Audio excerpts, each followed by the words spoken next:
প্রিয় শিক্ষার্থী, আজকে আমরা দেখব রাসায়নিক সংকেত কিভাবে লেখা হয়। কিন্তু তার আগে আমরা কি জানি যে রাসায়নিক সংকেত কি বা কাকে বলে? আচ্ছা, সংকেত কাকে বলে? আমরা বলতে পারি মৌলিক বা যৌগিক। একটা যৌগিক, এই মৌলিক বা যৌগিক পদার্থের অণুর সংক্ষিপ্ত রূপকে সংকেত বলা হয়। তাহলে এটা অণুর অবশ্যই সংক্ষিপ্ত রূপ হতে হবে, অণু হতে হবে। তাহলে এটা মৌলিক অণু আর এটা কি যৌগিক অণু। তাহলে এই অণুর সংক্ষিপ্ত রূপটাই হচ্ছে সংকেত। আচ্ছা, তাহলে এই সংকেত লেখার নিয়মটা আসলে কি সেটা আমরা আজকে শিখব। সংকেত কিভাবে লেখা হয়। প্রথম স্টেপে আমরা বলবো যে মৌলিক কতগুলো অণু আছে, যেমন N2H2। তো এই মৌলিক অণু যখন আমরা লিখব, এই মৌলিক অণুর যে পরমাণুটা আছে, ধরো যে নাইট্রোজেন, এখানে নাইট্রোজেনের কতটি পরমাণু যুক্ত আছে? আছে হচ্ছে 2টি। তাহলে নাইট্রোজেন প্রত্যেকটা লিখে এর নিচে ডান দিকে ছোট করে সংখ্যা যেহেতু 2টি লিখব, 2টি লিখেছি। যদি কখনো 3টি হয় 3 দিয়ে দেখাবো। এটা একটা ওজনের সংকেত। ওজনের স্তর যে বলা হয়, ওজন গ্যাস, সেই এই ওজনে এই যে সংকেতটা আমরা লিখেছি, কয়টি এখানে পরমাণু আছে? 3টি। 3 আমরা দিয়েছি। প্রথম স্টেপ আমাদের 1 নম্বর স্টেপ আমরা বলতে পারি। 2 নম্বর স্টেপে আমরা বলবো যে এই যে সংকেতটা আমরা লিখেছি, এখানে একাধিক মৌলের পরমাণু পরস্পরের সাথে যুক্ত আছে। এখানে একই মৌলের পরমাণু পরস্পরের সাথে যুক্ত ছিল, এই জন্য যতটি এই অণুটাতে যতটি নাইট্রোজেন পরমাণু আছে ততটি আমরা দেখাইছি, যতটি হাইড্রোজেন পরমাণু আছে ততটি আমরা দেখাইছি। ডান দিকে সংখ্যাটা বসাই দিয়েছি। এখানেও তাই আমরা দেখতে পাচ্ছি যে হাইড্রোজেন আর অক্সিজেন নিয়ে এই অণুটি গঠিত হয়েছে। হাইড্রোজেনের 2টি পরমাণু, অক্সিজেনের 1টি পরমাণু। কিন্তু এই সংকেতটি কিভাবে হয়েছে? সংকেতটি হয়েছে যোজনী বিনিময় করে। প্রিয় শিক্ষার্থী, যোজনী ছাড়া সংকেত লেখা সম্ভব নয়। তাই আমি আগের পাঠে যোজনী নিয়ে আলোচনা করেছি। আমরা জানি অক্সিজেনের যোজনী কত? 2। কিভাবে? আমি বলেছিলাম যে অক্সিজেনের শেষ কক্ষপথে কয়টি ইলেকট্রন? 6টি ইলেকট্রন। অষ্টপূরণের জন্য কত দরকার? দরকার হচ্ছে 2টি। তাহলে অক্সিজেনের যোজনী হচ্ছে 2। অপরদিকে হাইড্রোজেনের যোজনী কত? হাইড্রোজেনের যোজনী ইলেকট্রন বিন্যাস করলে কত পাচ্ছি? 1। তার মানে যোজনীয় হচ্ছে 1।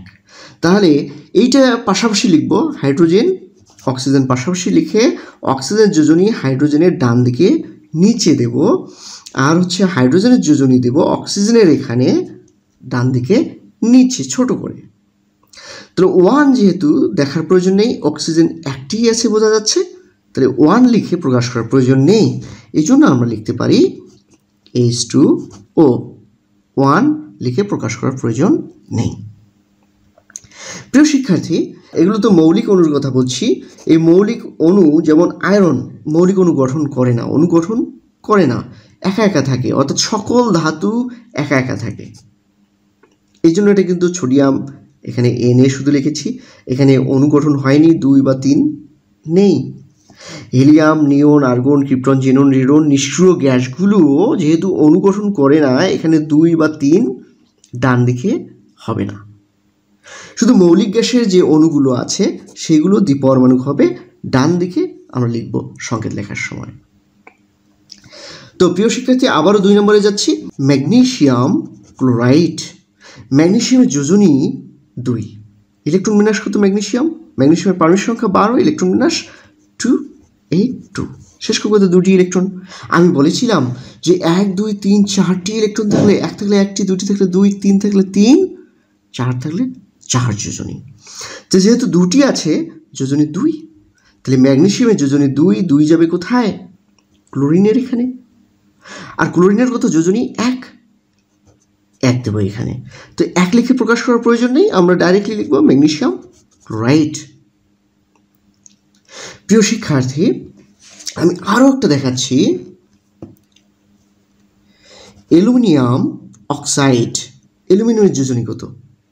3। ইলেকট্রন বিন্যাস কত? 283। শেষ কক্ষপথে 3টি ইলেকট্রন, যোজনী কত? 3। তাহলে 3 যাবে অক্সিজেনের এখানে, আর অক্সিজেনের যোজনী 2 যাবে অ্যালুমিনিয়ামের ডান দিকে নিচে। তাহলে অ্যালুমিনিয়াম অক্সাইড সংকেত হয়ে গেল। এভাবে আমরা আর একটা যৌগমূলক দিয়ে দিই, যে অ্যামোনিয়াম ফসফেট। ফসফেট একটা যৌগমূলক, এর যোজনী কত? ফসফেট আমরা এভাবে লিখি, একটা যৌগমূলক, এর যোজনী কত? 3।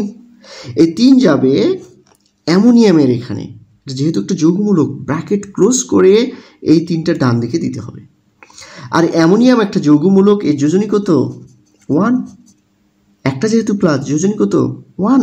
এই 1 এখানে ব্র্যাকেট ক্লোজ করে দেওয়ার প্রয়োজন নেই, এই জন্য আমাদের হয়ে গেল এটা অ্যামোনিয়াম ফসফেট। ফসফেট আমরা লিখতে পারি, ক্যালসিয়ামের যোজনী 2 যাবে ফসফেটের এখানে, আর ফসফেটের যোজনী কত? 3। ফসফেট একটা যৌগমূলক, এর যোজনী কত? 3। এই 3 যাবে ক্যালসিয়ামের এখানে। প্রিয় শিক্ষার্থী, এভাবে আমরা সংকেত লিখতে পারি।